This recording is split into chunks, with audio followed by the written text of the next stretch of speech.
All right, let's dive into one of the most intense figures in Hindu mythology.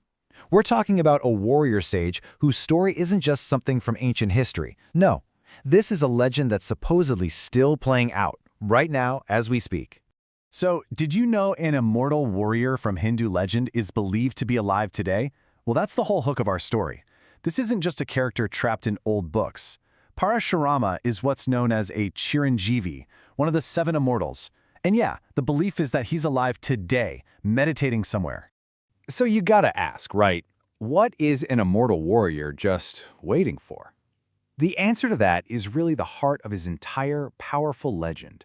The legend goes that he's up on Mahendragiri mountain in deep meditation, and he's waiting for the end of our current age, the Kali Yuga. See, his ultimate job, his grand finale, is to come down and train Kalki. Kalki is the final avatar of Vishnu, the one who's going to show up and basically cleanse the world of all its injustice. And Parashurama? He's destined to be Kalki's final and probably most hardcore martial arts guru. Okay, so to really get how he landed this incredible, world-ending role, we have to go back, way back to his origins. We need to figure out how a simple sage's son turned into one of the most feared warriors in all of mythology. So who is Parashurama? Well, he was born as Rama, another Rama, to the sage Jamadagni and his wife Renuka. Now, by birth, he was a Brahmin, part of the priestly, scholarly class, but his destiny? Totally different. It was forged in battle. He got his famous name, Parashurama, which literally means Rama with an axe, after he received this incredible, divine axe from the god Shiva himself. Now, to really grasp how big of a deal he is, you have to see the bigger picture. In Hinduism, the god Vishnu has 10 main avatars, right? They come down to earth to restore balance and cosmic order whenever things get out of whack. Parashurama is number 6, and he's a uniquely aggressive one. His whole purpose was to take on the corrupt and arrogant warrior class. So, this switch from a peaceful sage's kid to a relentless warrior, it wasn't a slow burn. No, it was more like an explosion. It was forged in the fire of 2 just unbelievably tragic and violent events. And the first event, look, this is genuinely shocking.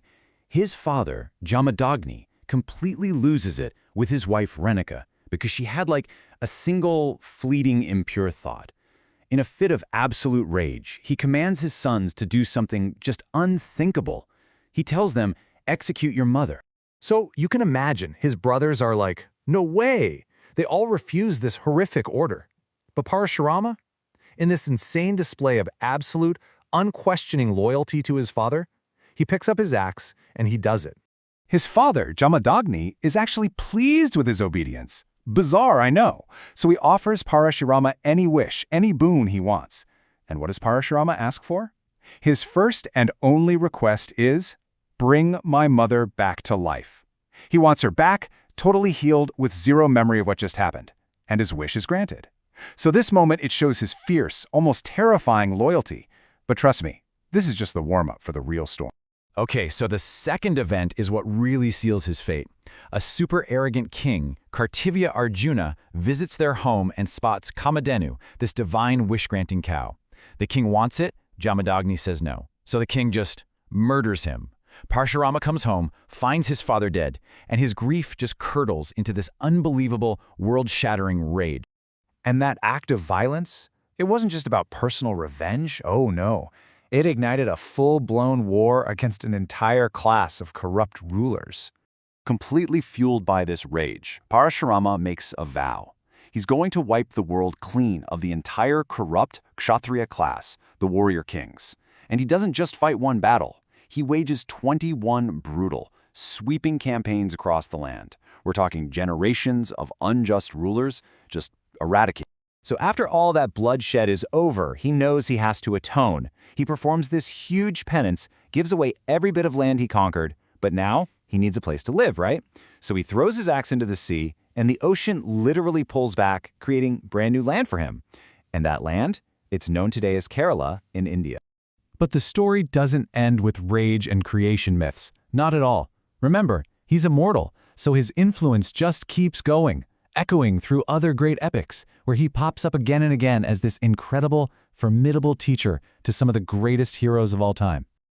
Take the Mahabharata, for example. In that epic, he's the martial arts guru for not one, not two, but three of the most powerful guys in the entire story: Bhishma, Drona, and Karna. I mean, just think about that for a second. He literally trained the main players, the architects of the massive Kurukshetra war. His teachings shaped the men who would end up leading opposing armies against each other. It's such a complex legacy. He's not just a warrior, he's a shaper of destinies.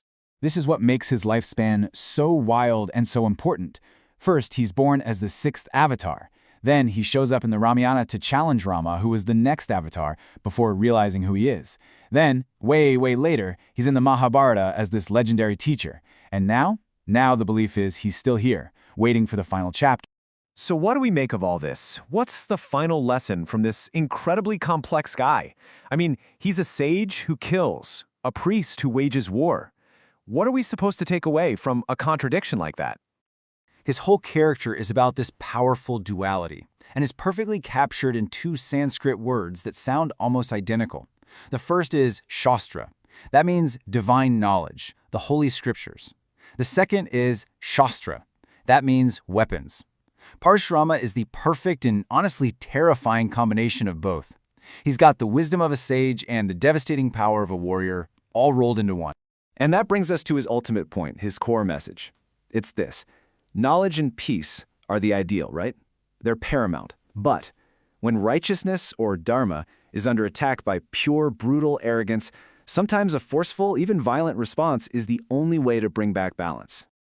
And just like that, we're back where we started. The legend says he's still out there, the sage who mastered the axe and the warrior who mastered the scriptures, just waiting. So the final question isn't really about the past, it's about the future.